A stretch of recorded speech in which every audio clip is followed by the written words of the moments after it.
كيف حالكم يا حلوين؟ ان شاء الله بتكونوا بخير وبصحة جيدة. جهزوا كاسة النسكافيه، كاسة الشاي، صحن القطايف. انا طبعا يعني جهزت صحن القطايف. خلينا ناكل وحدة، يعني سوي طاقة هيك قبل الفيديو، لانه عندي كتير كلام بدي احكي لكم اياه.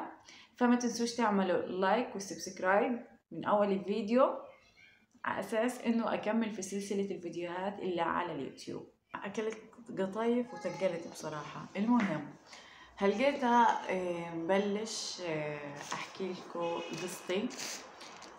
انا ريهام العماوي من فلسطين، فنانة تشكيلية.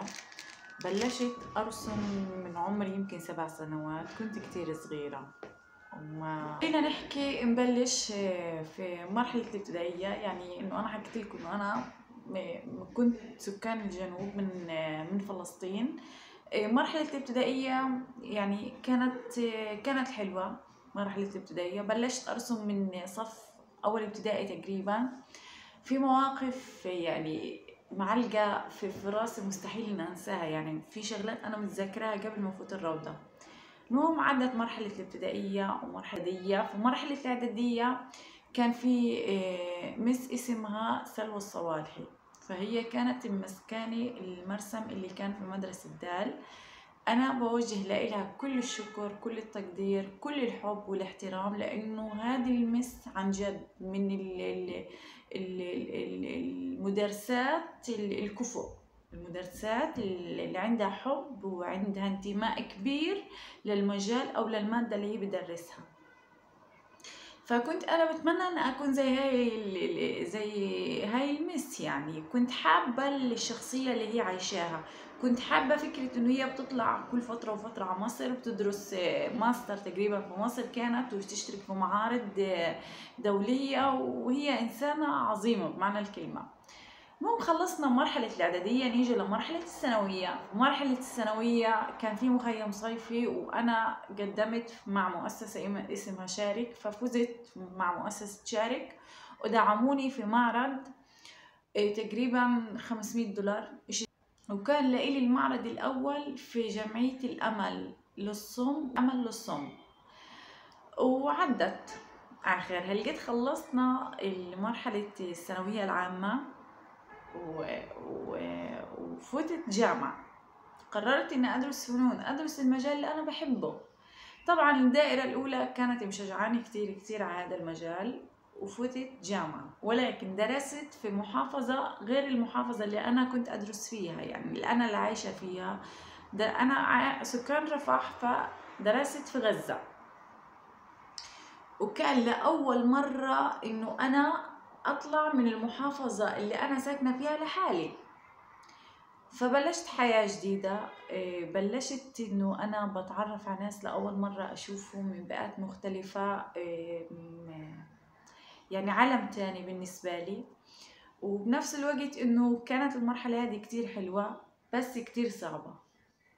كتير حلوة بس كتير صعبة لانه احيانا انت بتكون على نياتك.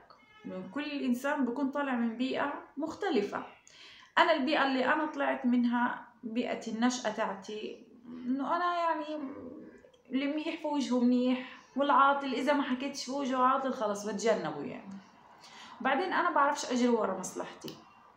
ففي مرحلة الجامعة ما شاء الله ما شاء الله اغلب الطالبات بتعرف كتير منيح تجري ورا مصلحتها، كيف تاخد العلامات وهي ما بتستحق هذه العلامات من المدرسين. انا طبعا شخصيتي مختلفة جدا. انا اذا علاماتي ما خدتهاش تعبي ما بتلزمنيش.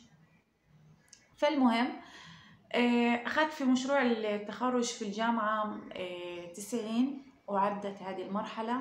وكنت اشتغل من سنة تانية جامعة. في المرحلة هذه انا تعبت كتير لانه اللي بدرسوا في وسط المدينة وهم أصلا ساكنين جنوب أو شمال عارفين مرمطة المواصلات. يعني ما أحكيش، عارفين كيف الواحد بتمرمط في المواصلات. ودرست أنا في مرحلة أصلا كان في أزمة السولار ولا البنزين وعدت المرحلة هذه رغم صعوبتها عدت. فكنت أشتغل، أنا حكيت لكم من سنة تانية جامعة. كنت ماسكة زاوية فنية في الرمال، وخلصت جامعة ومسكت هاي الزاوية الفنية وكنت أشتغل فيها. يعني كنا نشتغل أشياء كتير فخمة ومرتبة. بعد بسنتين من شغلي في غزة قدمت لمشروع مع القنصلية الأمريكية عن طريق مؤسسة عنا في رفح، وقبلوني في هذا المشروع، ولكن هو كان مقدمين 950 مشروع، يعني من الصبايا مقدمات 950 مشروع. فطبعا ضلينا سنة كاملة ناخد تدريب مع سيدات أعمال ورجال أعمال، وكل أسبوع لازم أقدم لإلهم أفكار جديدة وأعمال جديدة من الشغل اللي أنا بشتغله. ففي السنة هذه برضو كانت بالنسبة لي صعبة، لأنه أنا كنت أعصر دماغي بطريقة مجنونة عشان أطلع في فكرة جديدة وأقدمها، وأنا واثقة إنه راح أصل المراحل النهائية. وفعليا أنا الحمد لله وصلت لهذه المراحل النهائية. من 950 مشروع صفونا ل 15 مشروع، وأنا كنت من ضمن هدول ال 15، وتم تمويل مشروعي بال 2018. هو المشروع كان لما قدمنا لإله كان بال 2017. وفتحت، قررت إن أنا أفتح مكتب فنون في رفح، وطبعا فشلت. ويا جماعة الفشل مش عيب، يعني كتير كتير كتير أشخاص نجحت بعد فشل. يعني انتوا خافوا من الشخص اللي بينجح على طول، لأنه ممكن بعد ما ينجح يصير معاه دروب هيك يفشل، يضلوا فاشل على طول. ولكن أنا من البداية صار معي هذا الدروب، علمني كتير، وراح أحكي لكم إيش سبب الفشل. السبب الأول الموقع. أنا كنت متأجرة في مكان تابع للبلدية، بس بعيد عن المحلات وعن الأماكن المزدحمة عنا في المحافظة، يعني في رفح. السبب الثاني إني أنا ما كنت شغالة إعلانات ممولة. يعني الشغل اللي أنا بنتجه كنت مكتفية بعدد المتابعين اللي كانوا عندي على الإنستا. كان عندي على الإنستا 30,000، وكان أكم من 1000 على الفيس. فكان الترويج برضو سيء. فلنجاح أي مشروع الموقع والترويج، هدول الاثنين كتير مهمين. طبعا أنا أخذت درس إنه ما بعد هيك في المشروع الجاي إذا قررت أفتح بعد هيك، إن أنا تعلمت إيش من ضمن أسباب فشل المشروع. وبعد هيك في يعني إنه أنا لما فتحت المشروع فيش فترة خطبت بال 2019، وتزوجت بالكورونا بال 2020، ما عملتش فرح بسبب الكورونا. واتطلقت بال 2022،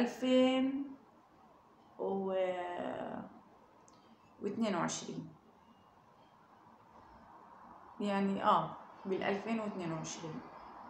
المهم يا جماعة، طبعا يعني في الفترة هاي من 2019 ل 2000 وأواخر يعني من 2019 ل 2021، لأنه في هذه الفترة كنت أنا مقيدة بمعنى الكلمة، لأسباب أنا ما بدي أحكي فيها، ولكن إنه كان حسابات السوشيال مش معايا، تقيد